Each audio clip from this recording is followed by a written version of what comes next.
have I known you? How long have we known one another? Oh, wow. I mean, I guess how long we've known each other and how Since long. about 85. That sound about right? Yeah. That's a while. What? 15, 30, about almost Close to 40 years. years. Golly. Yeah. Wow. That's a while. We started doing projects together sometime in the early 90s, right? That sounds right. Yeah.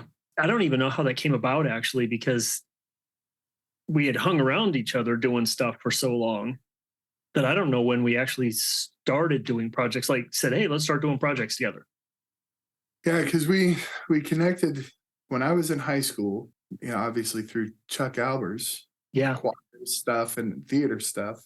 I had known you through your brother as well, because you were Well, around right. when I was doing stuff with Well, your brother. and family friends. I mean, Yeah. goodness, we were Yeah. at your house when I was actually, because in '85 I wouldn't even been 10 years old. Oh, wow. That's, yeah. And that Yeah, sounds about right. Cause that would have been my junior year. So that was West Side Story where Sean and I were hanging out quite a bit. yeah, because he graduated in '86. Yeah. So tell me your background. Obviously, I know that you sang in choir at Skyline when you were in high school. You did you were a music major for a time at University of Short time. Colorado. Yeah. Yeah. What all is your background in music and in the arts? Like what got you started? Well, certainly in music, because but you've dabbled in art. You've done even graphic design stuff, and then also well, even some of your drafting. What got you headed that direction? I grew up around music. Music was always being played in my house. My grandmother was a music teacher. And all Oh, my aunt, yeah, yeah, I didn't actually know that. yeah. That's She awesome. did. She taught music and theater, and then all my aunts and uncles, well, almost all my aunts and uncles on both sides, were musicians, Mhm. either as a hobby or as teachers. And this would have been in Nebraska. Yes, Yeah. yeah. So two of my aunts on my mom's side were music teachers, but all of my aunts and uncles were musicians, and some of them wrote music. So I was always around it, and heard some original compositions early on too, because a couple of my aunts and uncles had written their own material, Yeah. and so it was all singer songwriter folk stuff, Okay. you know, from the 60s and 70s. But so I was always around it, and then in my house, as well as my grandparents' house, there was always music being played, and all over the place. Classical, jazz, country, whatever. And so I just always really enjoyed it. But I also enjoyed the fantasy of the arts, where you could become someone else. You could tell a story that maybe you wouldn't normally tell, or put yourself in a different position than you would normally be in. All the childhood pretend that you do. You're whoever. That's kind of what drew me to do that, because I was like, well, I can kind of do that, and not just have people going, "What are you doing?" They go, "Oh, Right. you're actually doing art." Yeah. Yeah. The difference between doing a play and going to the park and Right. having a medieval sword battle with your. He didn't want to be that guy. Right. Okay.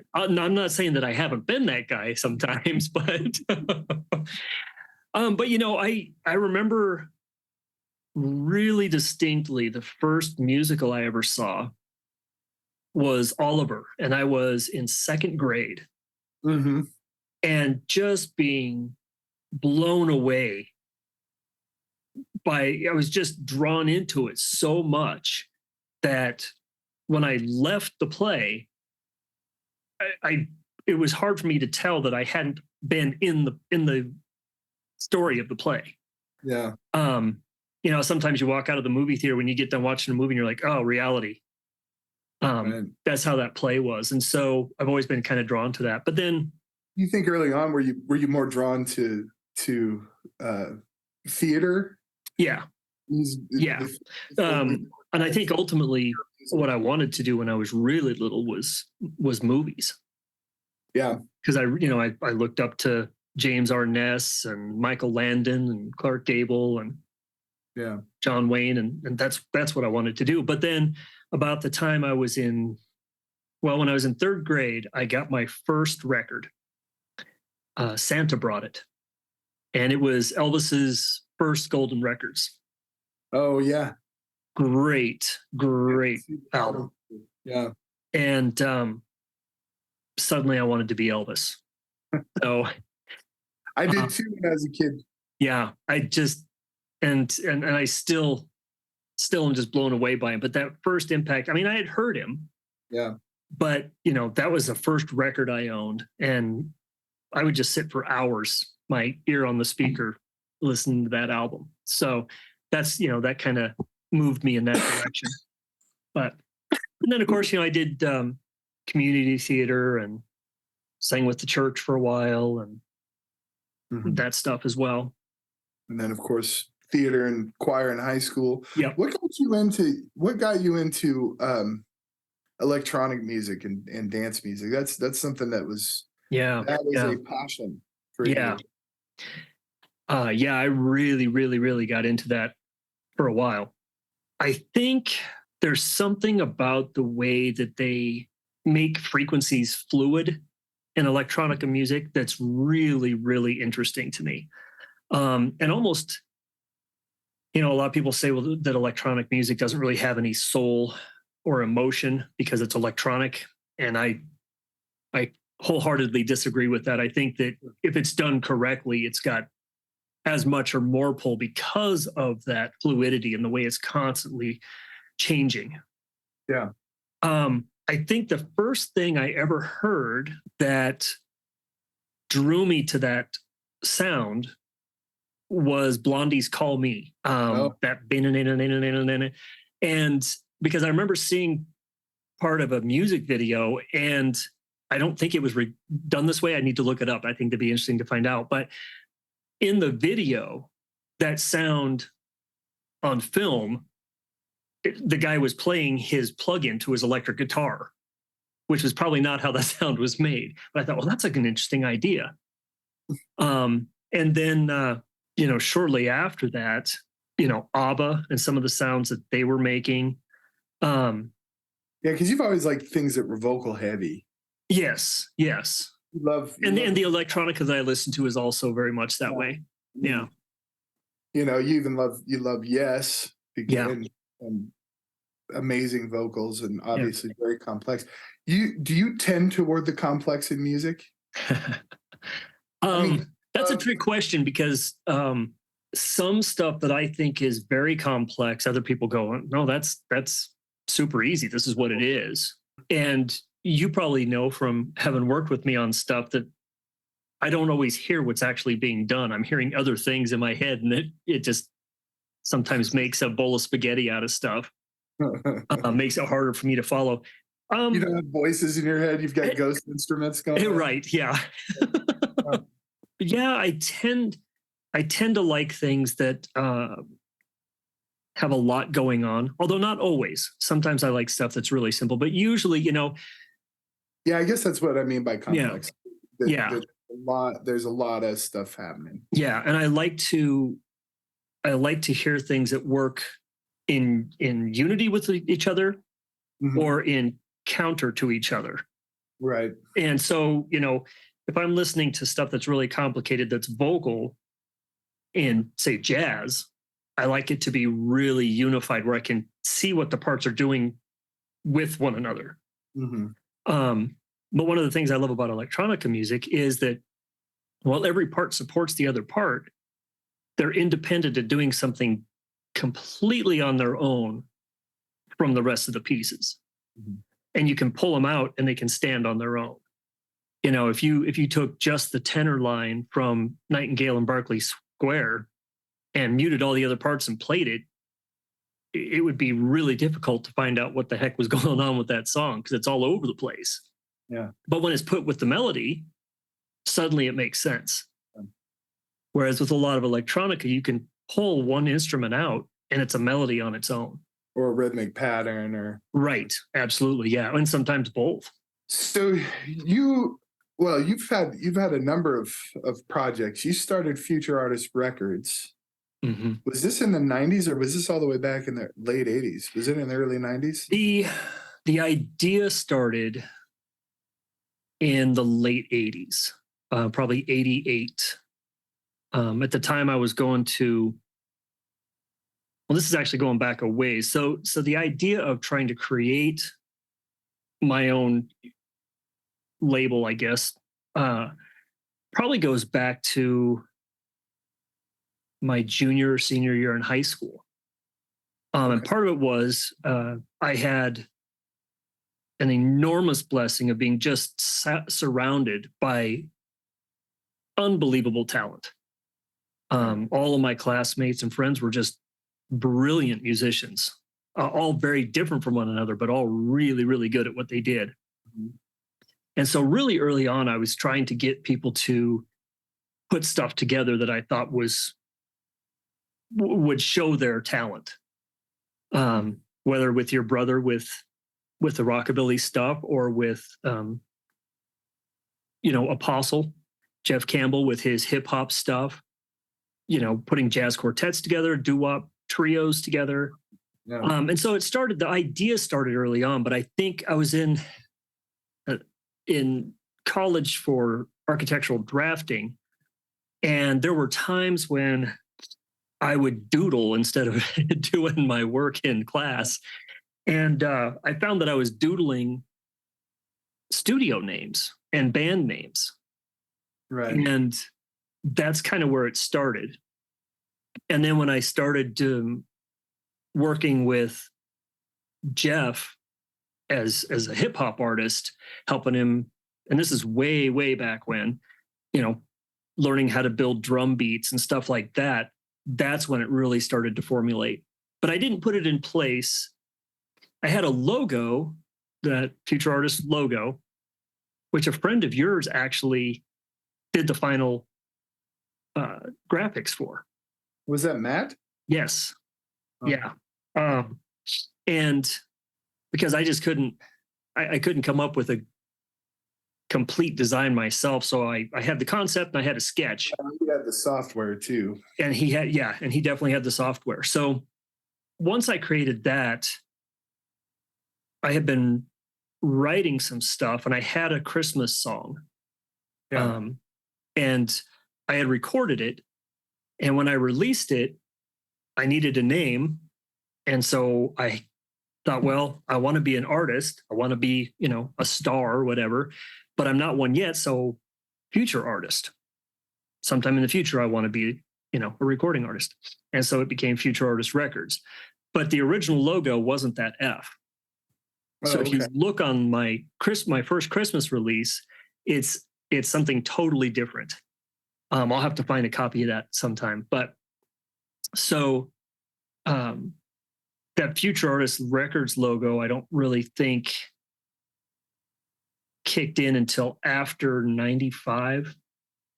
So my Christmas single was released in 1994, and I think 95 or 96. 96 it was in place. So probably 95 is when it actually got put together and I thought about using it. Yeah, I remember some of those times because you were building a studio. Mm-hmm. I mean, you had super basic at that point. Well, early on, you had your 4-track cassette recorder. Yeah. And what was it, a D20? Or yeah, it's a D20. Yeah. D20 4-track, and then you had I remember you got, what was that? You got I don't remember what it was. It was some sort of extra, like a quantite. I don't remember what it was. Oh yeah, the MC500. MC500. That's right. So that I could run the synth into it and edit it note by note.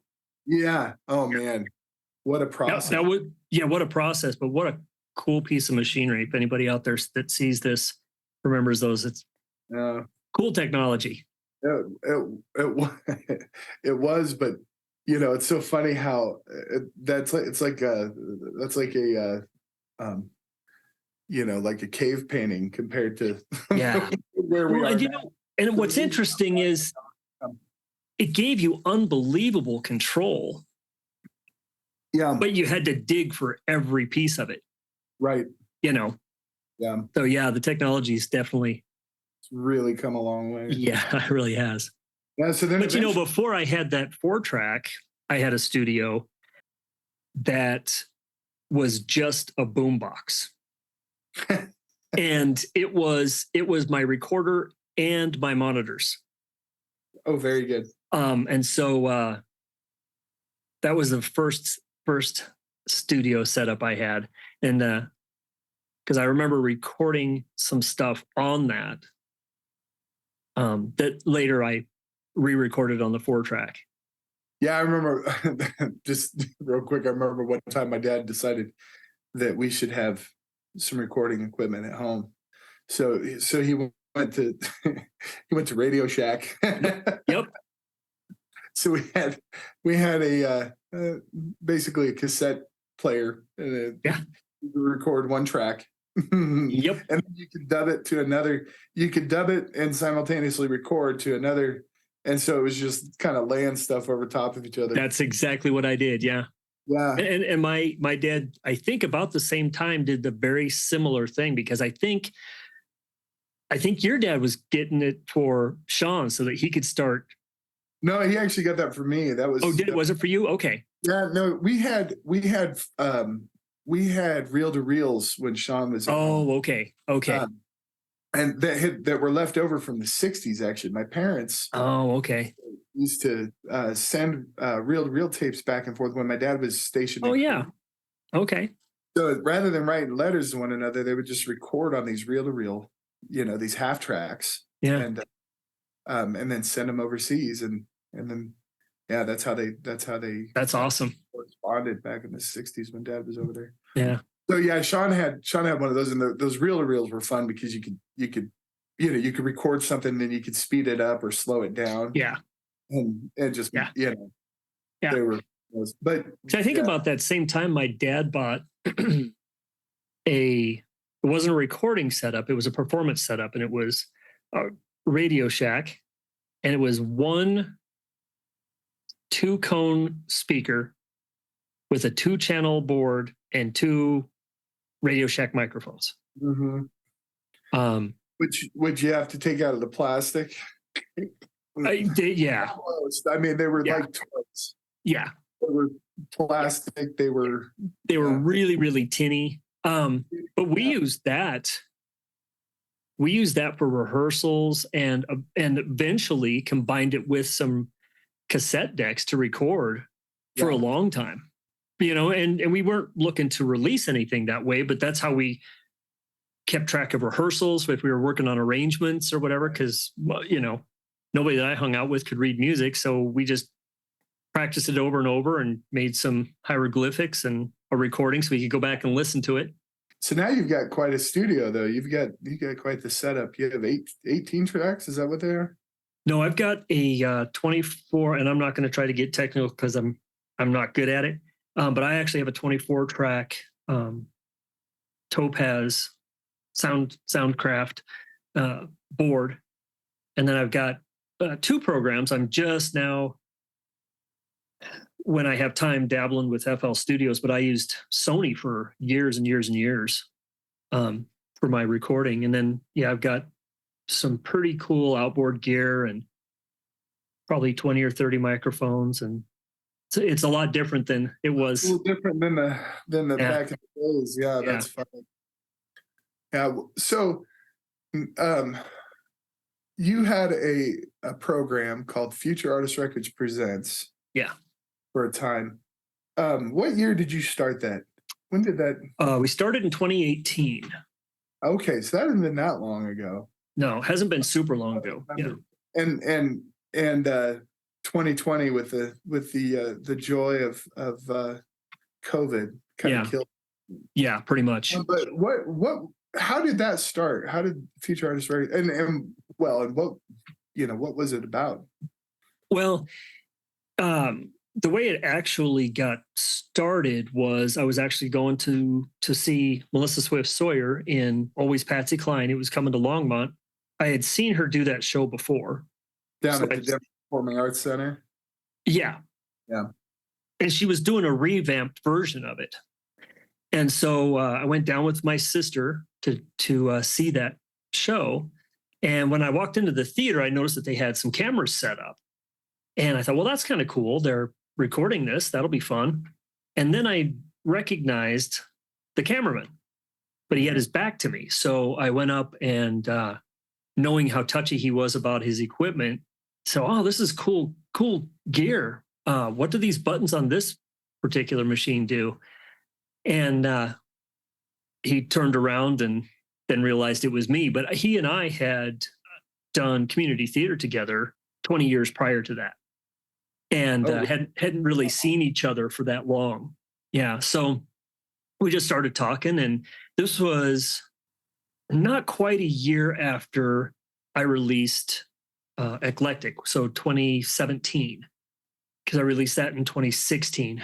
And he asked what I had been up to, and we talked a little bit. And I said, well, I'm doing a little bit of recording. I had done some sound effect stuff for an independent film that he had made, a short, like 15-minute film in, I don't know, 92 or something. And he asked if I was still doing music. And I said, yeah, I just released a CD. And he said, well, I just got done putting a video studio together, and we have a YouTube channel. Would you be interested in coming in and being interviewed? Yeah, I'd never done anything like that before. So I went in and just did a short, like 15-minute interview, and they talked just about music and about the CD a little bit. And when we got done, the editor, because they did live editing, came out and asked how much TV experience I had, to which I said 15 minutes, because that's what we had just done. And come to find out later, he had worked for NBC doing sportscasting. Okay. And had been doing film for that for a while in the, I believe in the 70s. And he said, I think that you could do something like this. Have you ever thought about having your own show? And I said, anybody who's an artist thinks about doing things that they'll probably never do. And I said, well, yeah, I mean, I thought about film, but never pursued anything, had no idea how any of it worked or anything. In fact, I had only been in a television type setup once before. And that was when I was playing keyboards for a classic rock band. I don't know if you remember the Julie Hawkins band. Yep. And we had done a interview and performance for Channel 8. At the time. That would have been 96 when we did that. And so, 20 years later, I'm in a different kind of studio. But he said, well, come back in a week, come up with an idea. If the idea you pitch us is something that we're interested in, we'll pick it up for you. So, okay. So thought about it. And I kind of knew what I wanted to do as far as show concept, but I could not think of a name. Mm-hmm. And I didn't know what would happen with it or how far it would go or if they'd even like it. And so I thought, well, I had produced some artists and I had, done performing. Why don't we I've got a record label. Why don't we just call it Futurartist Records Presents? And I'll just be the kind of the host and shadow producer and whatever of this thing. And so I co-produced the show, and we did 32 shows in just over, about 18 months. That's awesome. That's a lot. That's well done. Met some really cool artists. Yeah. Yeah, those are a lot of fun. Those shows. Yeah. 30. Yeah. Hard to believe, isn't it? 2 of them were you. Well. Yeah, would have been 30 great shows. And so then well, obviously COVID kind of killed it off, and now you've got this crazy idea for for this podcast. Yeah. Well, let me ask you this: what's different about this than Futurartist Records Presents? That might be a good place to start. Okay. Well, there are a couple of things. One is that I don't have a whole team behind me. Something just beeped at me. I don't have a whole team behind me helping with production and camera angles and sound and lighting and all of those kinds of things. So it's really, really scaled down. But secondly, is it's a little bit more flexible at this point. We're still just starting, but Right. it's a little bit more flexible at this point because I don't have to schedule artists to drive up from Denver or from Colorado Springs or anything to do the interview or to meet with them to see if they want to do an interview. I can reach out to people wherever they are, and then if they like to do it, we can either bring them into the studio if they're close by, or you just do a Zoom call. Yeah. And so people can do it from their studio or from their living room or whatever is comfortable. And that really has opened up. I don't want to say that it's made it easier. I think eventually it'll make it easier, but at this point, it's made it a little bit more logistically feasible because we can arrange schedules a little bit better because there's more flexibility in time because people can jump in and out of it from their house if they want, rather than having to add 2 hours onto it for drive time or whatever. Now, Tempered Art, that's a name that has been around. You've had that for a long time. Tempered Art, you had Tempered Art Productions. Yeah. And it started as Tempered Edge Productions. Oh, was it Tempered Edge? Tempered Edge. That's right. It was Tempered Edge. I remember now. Yeah, because I wanted to have a separate production company from my big plan was it was Futurartist Records Studios, Futurartist Records record label, and then Tempered Edge Productions. So if somebody wanted to come in and just pay me to build a beat, that was through Tempered Edge. Right. If they wanted to record or release, then that was Futurartist. That's right. So yeah, Tempered Edge. Yeah. So why Tempered Art? Two things to say about that. One is the idea of a podcast actually started during Futurartist Records Presents because a cousin of mine called me in the middle of the night one night because I worked third shift, and at the time he was an over-the-road truck driver. And Oh, right. He was driving overnight and said, I want to follow your show, but I can't watch your show while I'm driving. Why don't you make it a podcast? I didn't know anything. I had heard the word. I didn't even know what podcasts were.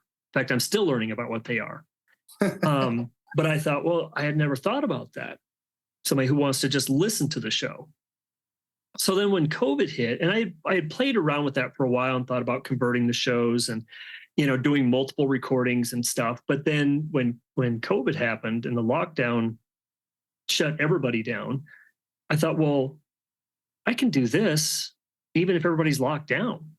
And of course, it took me a long time to get things put together because I really had no idea what any of it was about.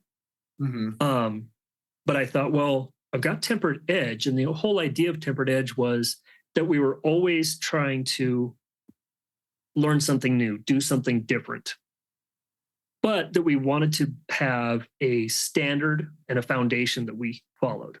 And so like a double-edged sword. So it's tempered. There's a balance to it. And I thought, well, what if Futurartist Records Presents was mostly just about artists and their art? You're a graphic artist, you're a theater performer, you're a musician, you're an author. And so we would talk to them about their background and their art. And I thought, well, what if we expanded this idea to where we could talk about moral implications of art, cultural impact of art, the history of art, and just opinions about art, which was something that we never really, we touched on it occasionally with different guests, but we never really dove into that. And so I thought, well, maybe this would be something where we could head that direction a little bit.